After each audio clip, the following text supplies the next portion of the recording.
Welcome back to It Tastes Like Burning. This is Matt. This is Jesse.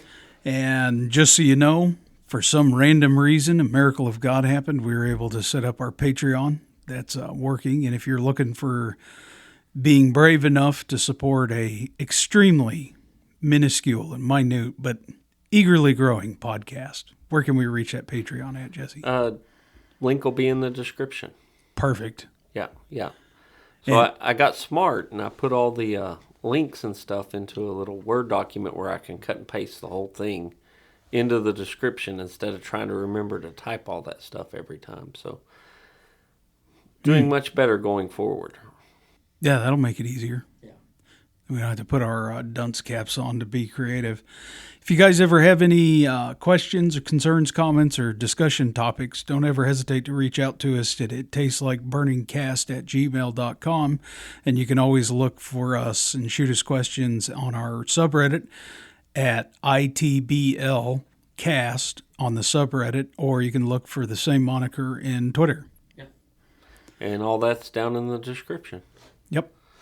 Jesse, what do we have cooking today? So, interesting conversation earlier this week. So I look at a thing called the will of the department, right? So that's what the membership is voting for and where they're pushing things, whether that coincides with the leadership's views or whatever. Because in the end of the day, we're a democratic monarchy. Is kind of what it is. So you got the monarch, but there's voting. Certain things get voted on, and certain things are. I like to think of myself as a benevolent dictator, and you could be if you were benevolent, but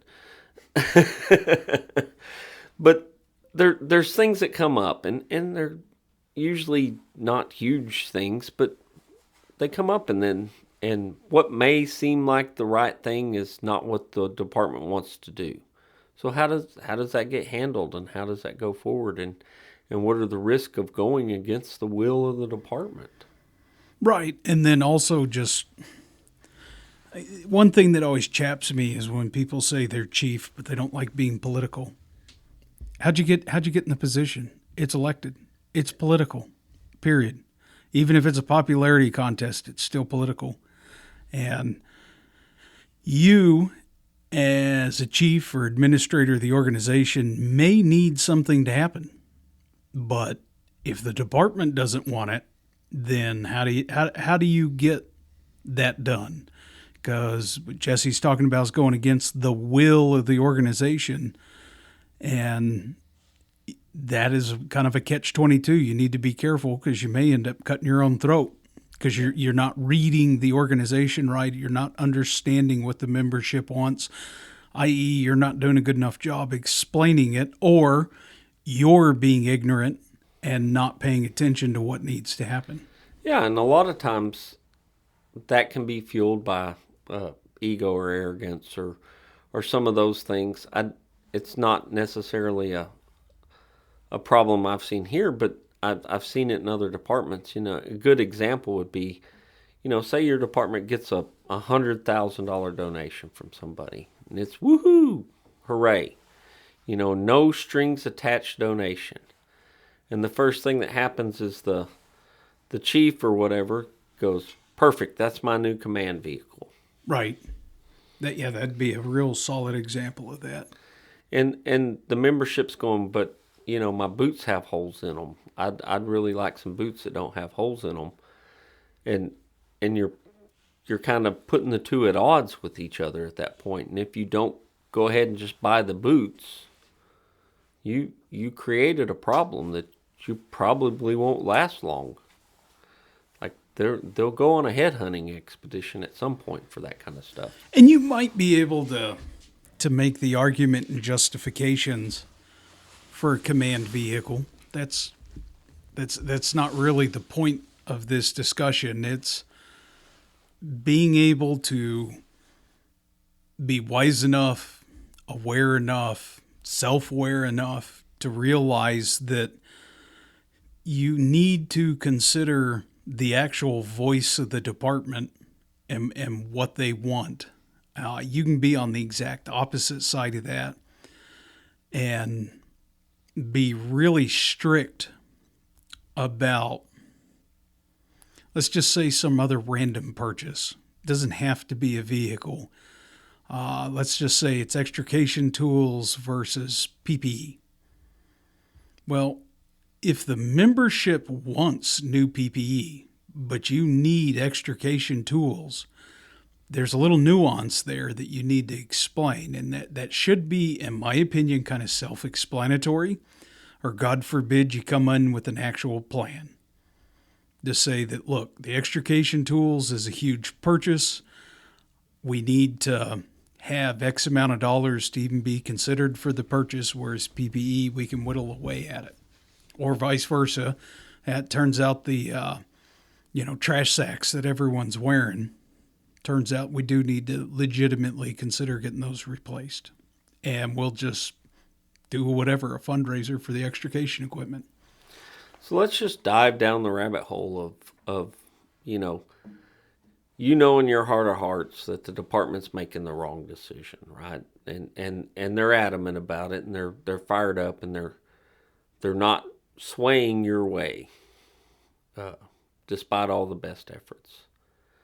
I mean, do you let them just learn from their mistake and go the way of the department and let it play out and let them realize that was a dumb decision down the road and figure out the pieces? Where do you go from there? Because I look at it like that's kind of the path I would take, right? I would just say, okay, that's what we're going to do, and not throw up roadblocks to their project, but let it die on its own accord. And if it was a huge waste of money, it was a huge waste of money, and move on.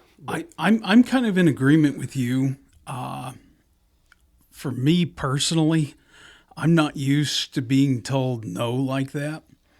I'm also really good at not being confrontational about a discussion.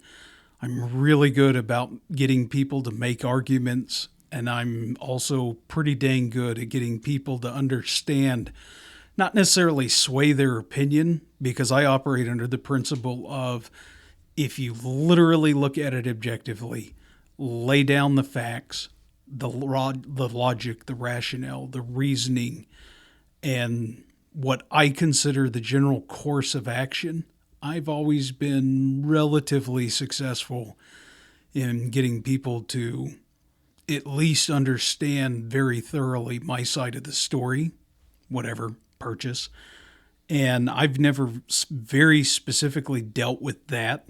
That said, let's just assume we go down that process, that all happens, and they're still like, no, we want to do this. Do it. Do it. At the end of the day, like your command vehicle, they're not buying an ice cream truck.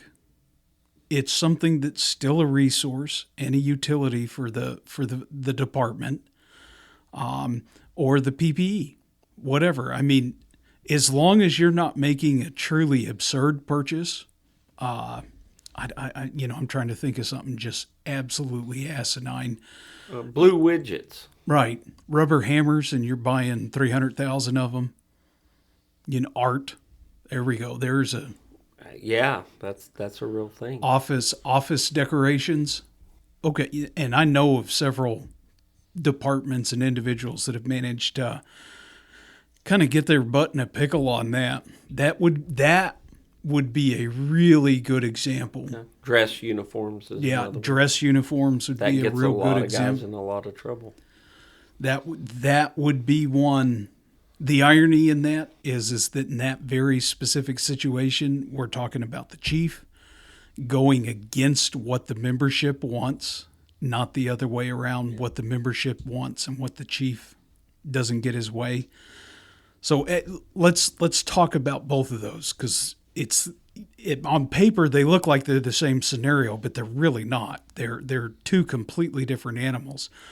So I, as chief, decide to ordain and christen my office with a whole bunch of demotivational posters and fire art and, special furniture and a big desk.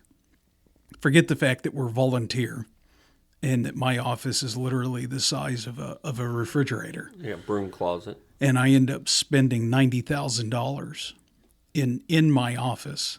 And the problem is that there's no way when that member's sitting there looking at their floppy boot or their 300-year-old air pack or the extrication tools that don't work or the 300-year-old engine, that doesn't just absolutely destroy me. There's no way I can make an argument that this enhances the operation of the organization.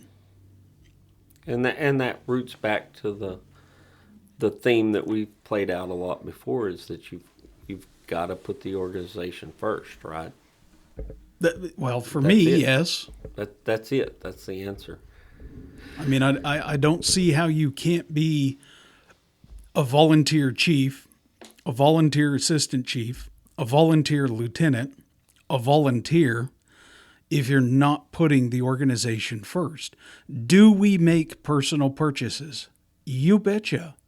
Hats, T-shirts, maybe a dedicated set of wildland boots, dedicated wildland gear, on and on and on. Jackets.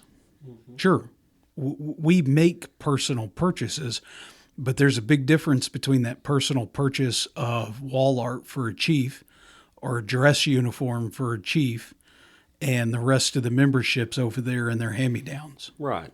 And when we do make those purchases of T-shirts or hoodies or whatever it is, it's not for one individual, it's for the whole, right? Everybody gets one, or realistically they should at that point.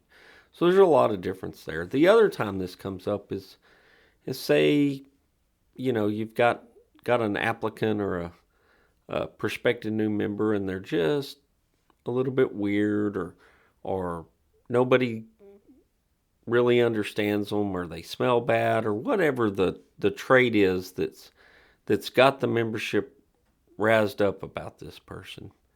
But they're genuinely probably a solid person. They interview well. They check all the boxes for somebody we'd want, but they're smelly or whatever it is. Let's take it. You're being very politically correct. Let's just take it to the three hot topic issues that always just clash. So you got political crap, conservative, liberal, whatever, gay, straight, bi, transgender, anything in between, okay, male, female, and these are issues for our organizations, and they, in my personal opinion, there's nothing wrong with an organization saying, "Hey, this is our sandbox, and you need to be able to operate inside this sandbox."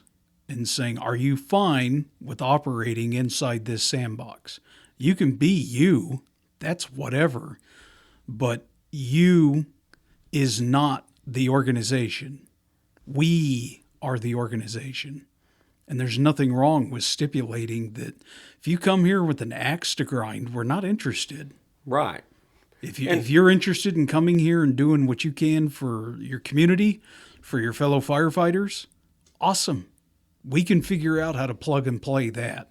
But if you're coming here with a specific agenda to prove something, fight against the patriarchy or the toxic masculinity or on and on, that it's not going to work. Yeah. That agenda has nothing to do with the core value of our organization. So as long as your core values align with the organization of public service, safety, protection of each other, confidence, confidant, you'll be fine.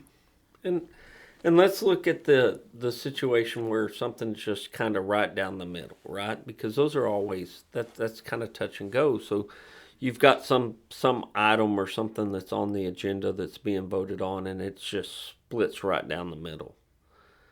Like, that obviously half the people are for it and half the people are against it. So how do you reconcile that? Because there's half the people are going to be pissed off, you're setting yourself up for half the people to be pissed off, right? So in my attempt to address this is, and I assume we're talking about a specific individual with a specific characteristic trait, right? Yeah. Whatever. All right. That's what you're generally referencing, right? Right. Okay. So the way I handle this is I tell them, all I can do is crack and hold the door open for you. It is your responsibility to walk in there and go introduce yourself and actually interact with the individuals, other individuals of the organization. You cannot expect the membership to sit there and acquiesce to you. They're in. It's their club. You're the one that has to go in and figure out how to make that bridge. I can assure you their half is built already. And it is. That's how the hell there's so many different people on the organization. But you have to build the other half, and you have to walk across it. My path's already made, and you can't take mine because it's mine. You have to meet us halfway on this. And 99.99999% of the time, it's never an issue. Well, or I'd say even more than that. Most of those people flush themselves out anyway. Right. Right. It's some reason that's not a pure intention, and it flushes itself out really, really quick. Right. The other part of this whole the will of the department, and I've lived through this, and you haven't. I know you haven't, but where the department is basically at odds with in this case, the city. So the city has their agenda, and this is what they want, and the department has their agenda, and this is what they want, and those two things are at total odds with each other. And then as chief or president or whatever you're doing at that time, how do you reconcile that to basically get along to make things work out? And I can tell you from my experience in being in a really hard spot like that, where it was literally, I mean, it's down to throwing rocks at each other. It's so bad, where the city's wanting to basically destroy the department through their agenda, and the department's trying to survive through their agenda, and the two are at odds with each other because one's controlling the purse strings and one controls all the people, right? Right. So those two things clash, and basically at that point, my only option was to go fight the fight for the members and their will, right? I had to literally charge forward in war against the people that are writing the check. Yeah, and I mean the example I always give for being chief is you're not there to make the easy decisions. Your sole purpose is to be right and to make the hard decisions. So there are times when, and this is where, having some awareness, I'll even say some politicking in you, to realize that the city, organization, county, whoever, is going to come to you and say, hey, we need X, Y, and Z done. And you may not like it, but you need to just do it. And, embrace the ability to work with those organizations. Because on the flip side of it, you need to also, it's going to give you the opportunity to put your foot down and to say, you're making a mistake. And then you actually go into the explanation. The whole communication's the key to everything here. But if you fight everyone all the time, you will not find success with that in the long run. So when you go in and you have a really bad situation where things have truly deteriorated to the point of, the proverbial lines drawn in the sand, and you're not crossing it. Like, it's not happening. All I can say is that I hope that your relationship and communications leading up to that event's not the first time that you're having relationships and communication. Yeah. Well, and I'll go into the. So our scenario was that the city and the city management had decided that there needed to be another layer of management over the fire department, right? So you got a fire chief, paid fire chief, you got paid firefighters, but there needs to be another layer, so that we're going to stick the police chief over the top of the fire department to manage the budget and purchases and funding and all this stuff. Where the hell was the fire chief in this that's already over the career and volunteers? In the corner crying. I mean, Okay. basically, that's what it was. Just wasn't a resource at the time. Well, I mean, literally, he's it's for his paycheck. He doesn't like it, but he can't do anything. And so, literally, what it came down to was us telling him no, under no circumstance is that going to happen, basically. And that it evolved into that, right? The normal aspects that you're saying and communicate and explain and all that. Well, it was only motivated by one, greed of the police department, because they were looking for a way to control more, just a control deal, and just that mentality of that particular police chief, who had no fire background, no desire to have a fire background. Like, Just out of curiosity, did he want it even? yes, Oh, of course. oh no, he wanted it, real bad, real bad. Had no business doing it, but wanted it real bad. But because it's a way to, if that department ends up under budget, then maybe his budget can grow some more, or he really needs a cop car, we just won't buy any more of these boots. Right.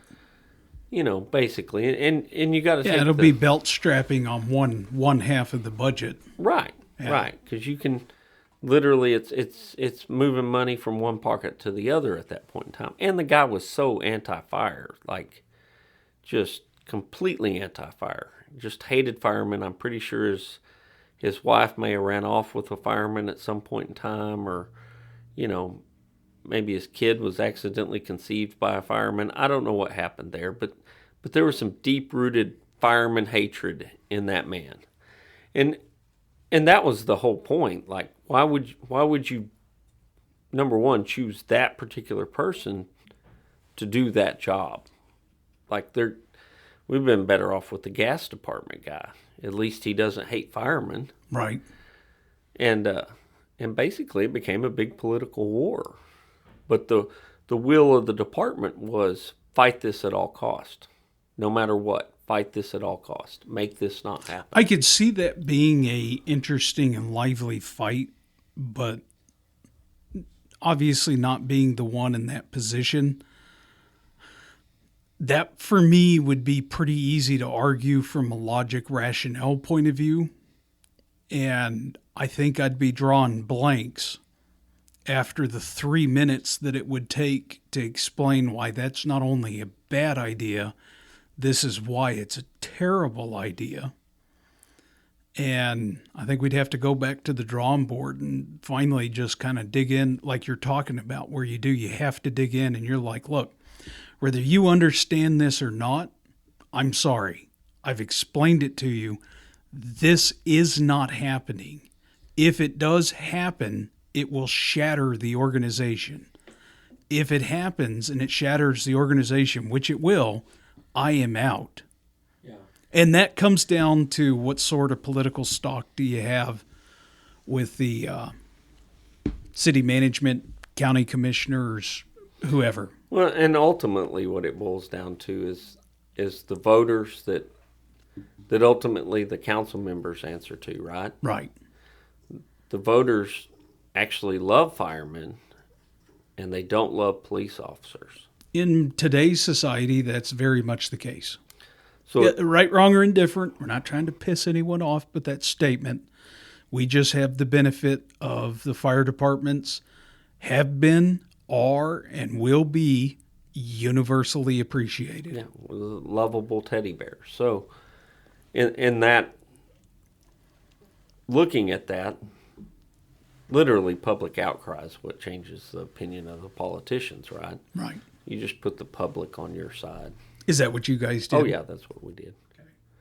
Literally put the public on, put so much pressure on them from the voting public that the council members could never vote to do that.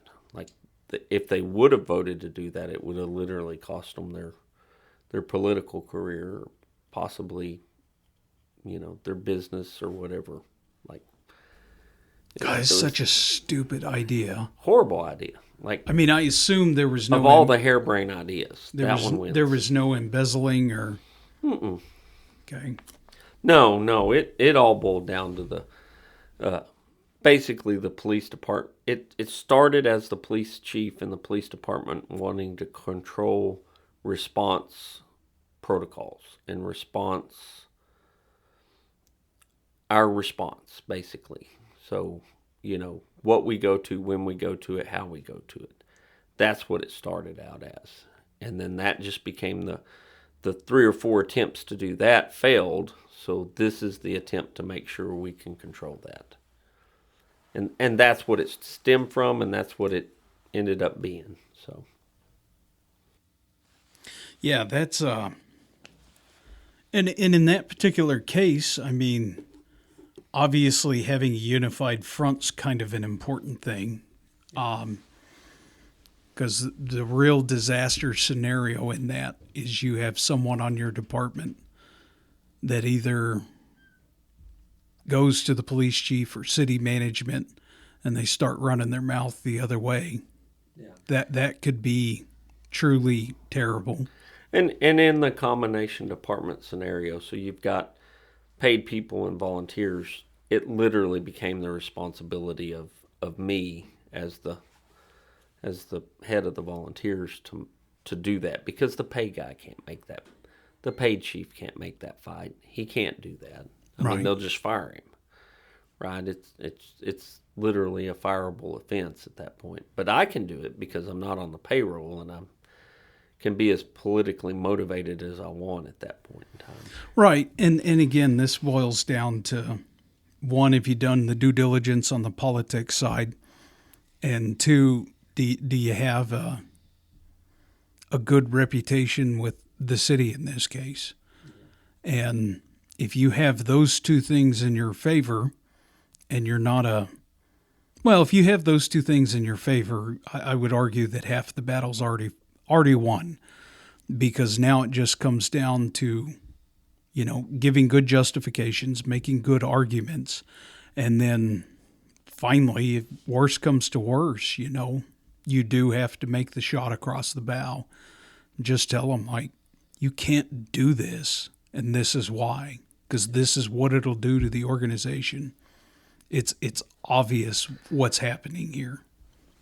And that's another interesting thing, because you're around this and you're part of it and you understand it, and you've got a good pulse on the organization, and all those things, that it's part of you and you're part of it, right? And somebody can say, if X, Y, and Z happens, you can give them a pretty good explanation of what's going to be the outcome of that. So, it's you're in. And if not, I sound damn convincing not knowing what I'm talking about. Right. And sometimes the answer is just because I know that's what's going to happen. I know that we'll lose 25% of our volunteers because of this move, or whatever the scenario is. So if it's not because I have empirical data to back that up, sometimes it's just I know that's what's going to happen because I have that pulse of the organization. Right. And I don't know how you explain that to somebody on the outside, but that's just the way it is. Well, again, if you, we'll back up just a couple of steps, okay? You had the relationship with the city. They're going to see, not in 6 months, not even necessarily in a year, but you get into year 2, year 3, they're going to really see how you operate. They're going to see how the organization responds to, at, and around you. And in my particular case, I'm a results and documentation kind of guy. And I like PowerPoint. It's our friend. And you're conveying that you're actually connected to the organization. And you tell them your grand plans, thoughts, theories, conjectures, and, give them progress updates. And as time goes on, you actually start to see movement, momentum, whatever. And again, it really boils down to control. You have control of the organization.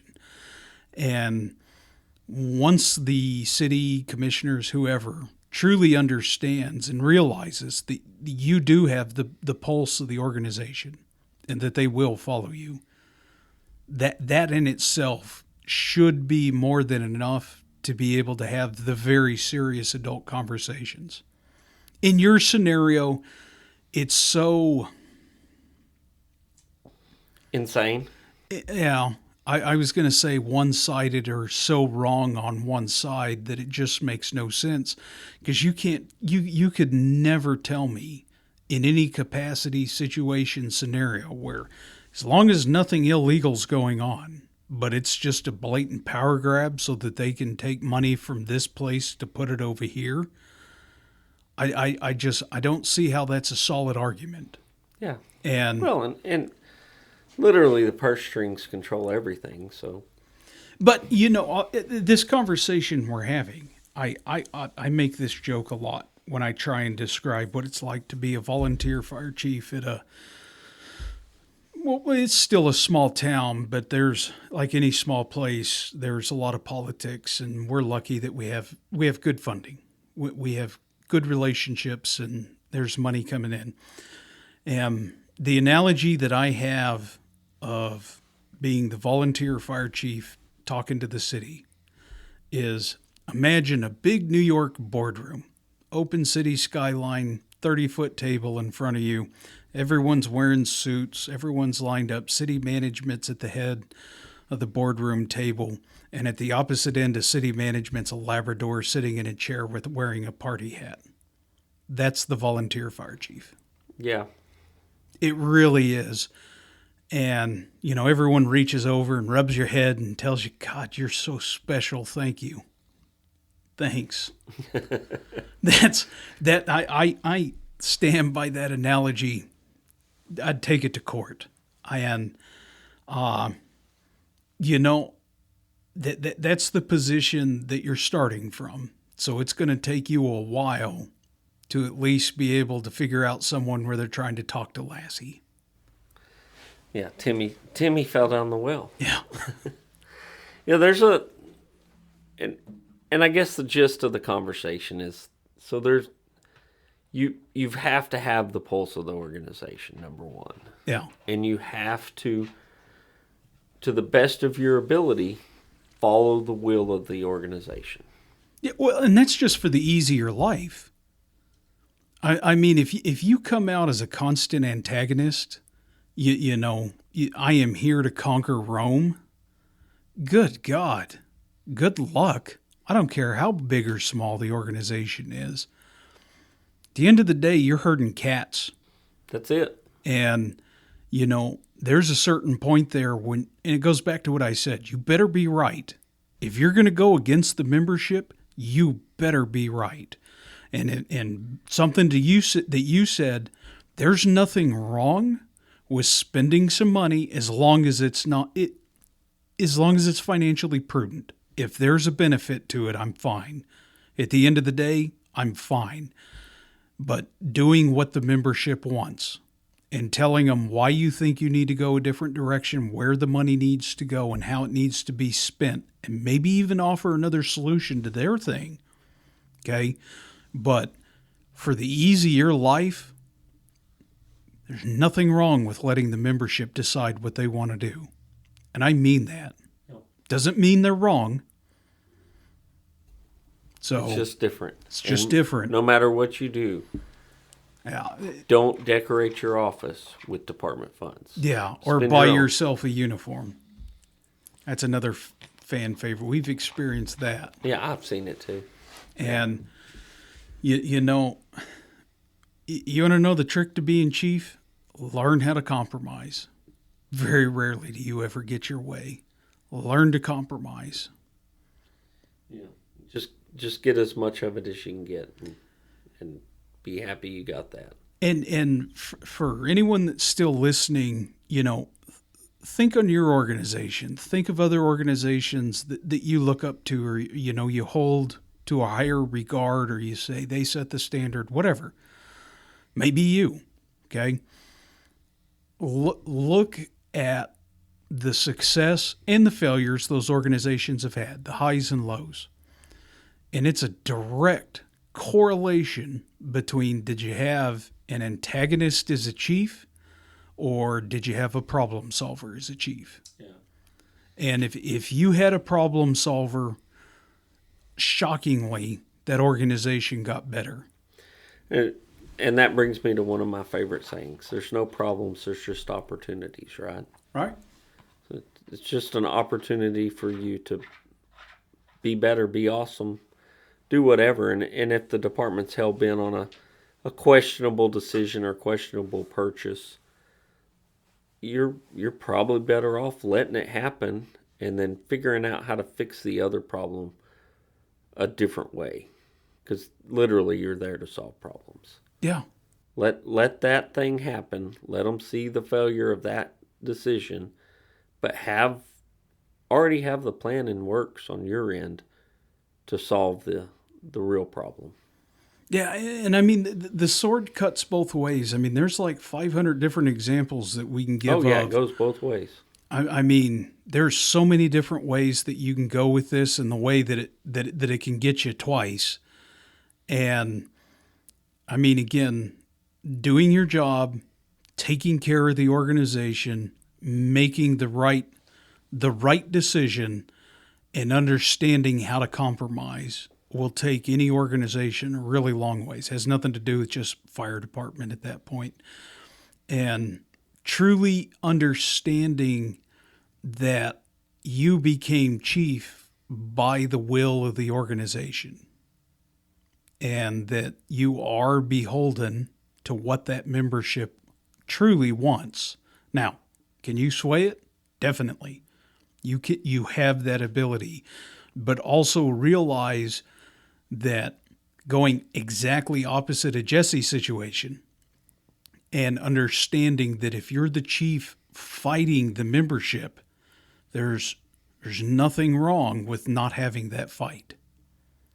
And just doing what the membership would like to do. Tell them your thoughts, get it done, and make sure when it blows up in their face to let them know it.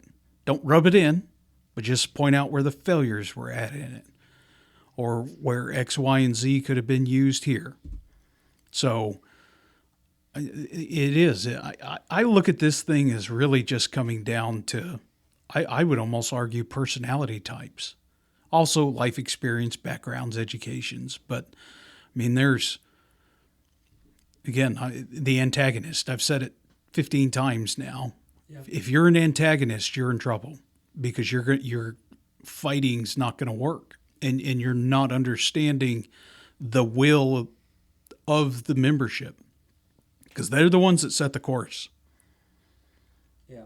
It's just you're the one literally just following the compass. Yeah. That's it. And maybe curving the wind a little bit. Yeah. Well, you can tack. You can tack, but still the membership's the one that's setting the course. Because it doesn't matter what way you want to go. If they're not going to follow you, it doesn't matter. I mean, the joke of the beatings will continue until morale improves. No one's going to listen to you. Yeah. So, yeah, good topic. We could really go down the rabbit hole on this. But. Yeah.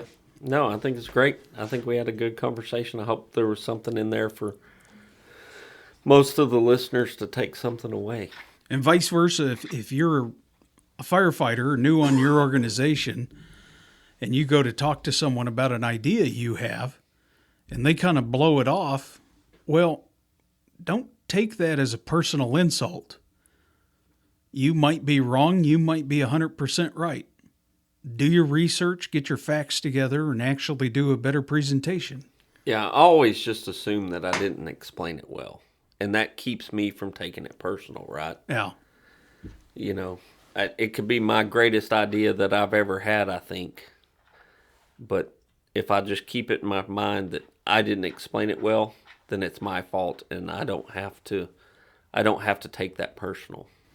Yeah. And to kind of truly close it up, the way I've always looked at that is if I didn't get my way, it's because I didn't do enough. I didn't educate them enough. Explain. It's the same thing. Same thing. Educate, explain. But that's how I've always looked at that. And everything I've ever gotten is because I've explained it well enough. Yep.